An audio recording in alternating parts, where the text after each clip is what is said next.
కార్యదర్శికి, నాతోటి వార్డు మెంబర్లకు నా యొక్క నమస్కారాలు. పాఠశాల చుట్టూ విపరీతంగా పిచ్చి మొక్కలు పెరుగుతున్నాయి. వీటిని తొలగించేటకు ఎలాంటి చర్యలు తీసుకుంటారు?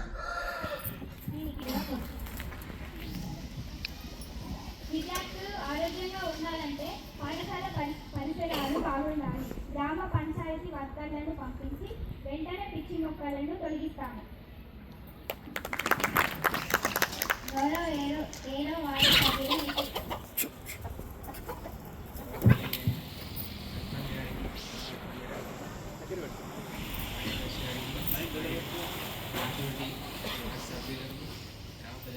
నమస్కారాలు. మా గ్రామంలో పాఠశాలలో 10వ తరగతి పబ్లిక్ పరీక్షలలో చూపి విద్యార్థులకు ఏమైనా ప్రోత్సాహం అందించి వారికి ప్రేరణ కల్పిస్తారు.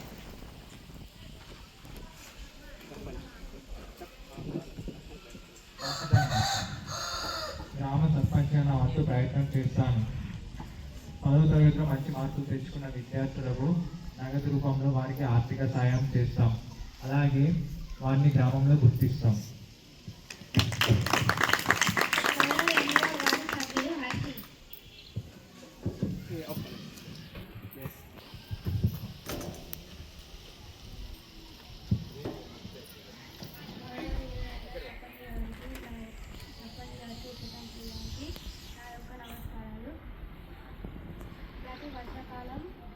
ప్రతి వర్షాకాలం వానలు పడి స్కూల్ మొత్తం నీళ్ళతో నిండిపోతుంది.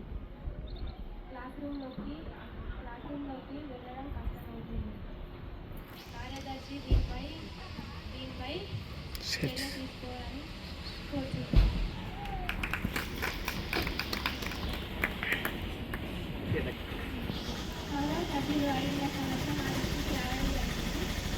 కావున గౌరవ సర్పంచ్ గారితో చర్చించి తక్షణమే పాఠశాల ఆవరణలో మట్టి నింపి ఈ సమస్యను పరిష్కరిస్తామని తెలియజేస్తుంది.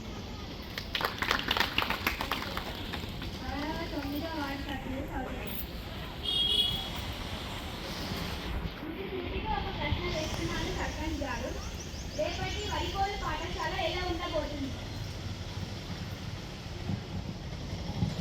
రానున్న రోజుల్లో అన్ని తరగతి గదులు డిజిటల్ మరియు స్మార్ట్ క్లాస్ రూమ్స్గా మారనున్నాయి. ఏఐ టెక్నాలజీ ఉపయోగించి విద్యార్థులకు సాంకేతిక నైపుణ్యాన్ని అందించే విధంగా వర్కోలు పాఠశాల ఉంటుందని హామీస్తున్నాను.